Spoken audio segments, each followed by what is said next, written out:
Hi, Jody here from healingjourneyservices.com, www.healingjourneyservices.com. So today I'm really excited to talk to you about the five hidden causes of your gut issues. But before I dive into that, I want to talk a little bit about my new membership program. So it's new to me, but it's been going on for a while, and there's 50 amazing women in this program. So they are super supportive. We deal with gut issues. We deal with low energy. We deal with all sorts of amazing, they're not amazing, but like pretty complex health issues in the group. It's a great opportunity for you to also access testing as well at a much more affordable price. So I really like this because it has a community option and then the option for you to actually get to the root cause. And then I offer protocols as well. So be sure to comment below if this is something you're interested in, and look for further information about it because we'd love to have you join, ladies only. Okay, so let's get right into today's topic. So number one hidden cause of gut issues is gluten. And so this actually can be a really big one. And so some people think, oh, it doesn't really do that much. I've eliminated it for like a week or so. So in order to really tell if it's gluten, you need to eliminate it for 3 weeks minimum, and it needs to be 100% gone. And that's because even if you have it just once, it's going to be stimulating that immune response, which is stimulating the inflammation. The other challenge with gluten that a lot of people don't understand is that it doesn't just cause gut issues. It can cause inflammation throughout the body. So you might actually have leaky gut without GI symptoms. And so that's why I actually tell 100% of my clients to get rid of gluten right off the bat, because it's going to cause inflammation wherever you are. So there's actually like hundreds of different symptoms that have been linked to gluten. So 19,000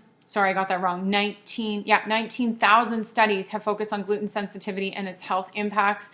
So basically you name a health issue and there can be a study that's linked to gluten. So you need to get rid of that 100% if you've got issues. There should be no reason why you're on gluten. And I know it is a super hard one to get rid of for people. It's everywhere, but it's a lot easier than it was like 12 years ago when I first went on this journey. There was nothing on the market and it was painful to get rid of gluten. It's a lot easier to do now. And so you just want to eliminate that cause altogether until you can get to if there's other root causes going on, right? So get rid of the gluten. The next one is parasites. And I know I've talked about this before, but this is a really, really big one because a lot of people think, hey, I went to the doctor and I tested, and I don't have parasites, or maybe the doctor didn't even think to test you, or maybe you're thinking, I haven't gone to a foreign country, so I don't have parasites. Well, let me tell you, you don't need to go to a foreign country to have parasites. They are everywhere, and we're also importing foods from foreign countries. So guess what? The parasites are on the food, so you are being exposed. Here's the problem. So here in Ontario, for example, we test for 4 different parasites or bacterial infections using DNA testing. And the test that I offers 72 different markers. So you can understand where the problem lies, because if you're only testing for 4, you're going to get that very, very narrow kind of approach where you're going to get a lot of false negatives. So the doctor's going to tell you, hey, there's nothing actually going on with you, when in fact there is something going on.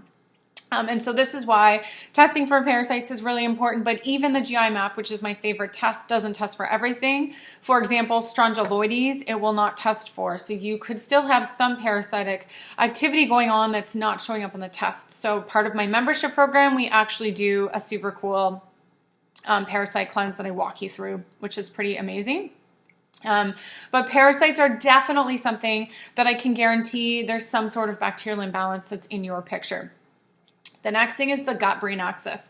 And this is really super cool. There's been some, incredible case studies of people who were even naturopaths that, have done all of the parasitic cleanses, that they're eating clean, they're doing everything right, and their gut is still a hot mess. And that's because the gut-brain axis might not be working properly. It's much like a muscle, and if that muscle, for some reason, isn't getting stimulated, then you're going to have chronic digestive issues.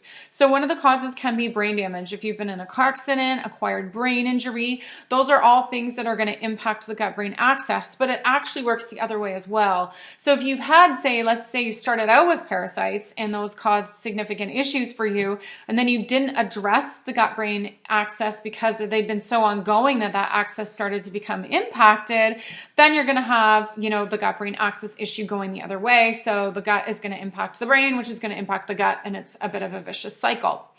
So basically, you want the vagal nerve to be able to stimulate that rest and digest function. That's super important for your digestion. And if that's not happening, then you're not going to be able to produce that stomach acid that you need to digest. You're not going to be able to move the food through. So you're going to have digestive issues all the way along your system. So it's another big one that you want to pay attention to. And you can tell if your gag reflex sucks. So you want to, practice gagging. This sounds crazy. And you also want to gargle. And those are great ways to improve the gut-brain axis. Okay, the next thing that I like to talk about is your oral health. So it's funny, even though it's a giant tube that's all connected, we don't often think about our mouth as one of the contributors to what's going on in our gut. But here's the thing, we swallow 10 to the 11, so that's 10 plus 11 zeros, I don't even know what number, like billions, of bacteria a day. Okay, and so if we have a mouthful of crap, then we're going to be swallowing that into our guts. And so if you're not producing enough stomach acid, if all these other things are going on, then you're constantly, daily putting yourself at risk.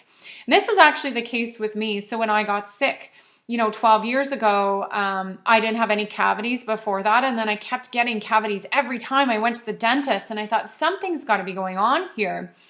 And there's actually, some pretty terrible bacterial overgrowth in my mouth.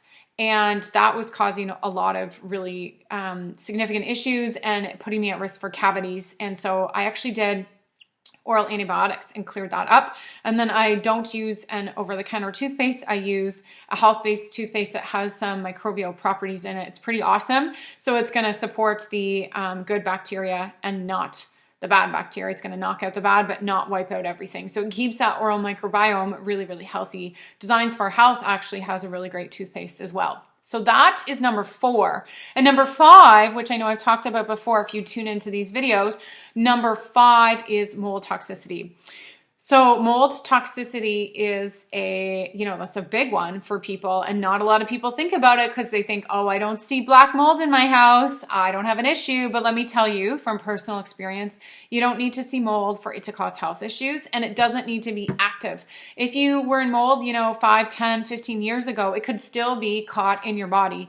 So what you might not know is that 25% of the population get mold stuck inside of their body and they can't get it out. So it can get stuck inside your body. It can grow on your gut lining. So, I find a lot of the people that have mold, these are the people that are sensitive to everything. They're on every sort of special diet and nothing is working for them. And so this is when you need to think about mold. A quick screener is the VCS test at survivingmold.com. It's not 100%, but it will screen for biotoxins of some sort that could be living inside of you. So that's, those are the 5 hidden causes. There's lots more, but these are some 5 causes that can be at the root of your GI issues. So we have gluten, we have parasites, we have the gut-brain axis, we have oral health, and we have mold. So things you might not have thought about before that is worth a dive into.